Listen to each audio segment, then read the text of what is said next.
શિક્ષણ મંત્રી ડોક્ટર પ્રદ્યુમન વાંઝાના હસ્તે ભાવનગરના ઇન્દિરાનગરમાં શ્રી વીર હમીરજી ગોહિલ પ્રાથમિક શાળાનું લોકાર્પણ કરાયું. કેબિનેટ શિક્ષણ મંત્રી શ્રી ડોક્ટર પ્રદ્યુમન વાજા ₹240 લાખના ખર્ચે નિર્માણ પામેલી ઇન્દિરાનગરની શાળા સુવિધાઓથી સજ્જ શાળા બની. મંત્રીશ્રીઓએ નવીન શાળાઓની મુલાકાત લઈ ઉપલબ્ધ સુવિધાઓની માહિતી મેળવી.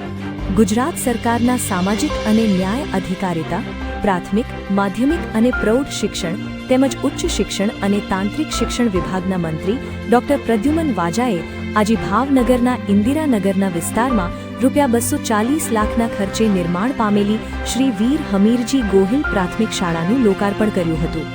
આ પ્રસંગે કેબિનેટ કૃષિ મંત્રી જીતુભાઈ વાઘાણી ઉપસ્થિત રહ્યા હતા. આ નવીન શાળા આધુનિક સુવિધાઓથી સજ્જ બની વિદ્યાર્થીઓને ગુણવત્તાસભર અને સુખદ શૈક્ષણિક વાતાવરણ પૂરું પાડશે. રિપોર્ટર મનસુખભાઈ કે પરમાર, સિહોર.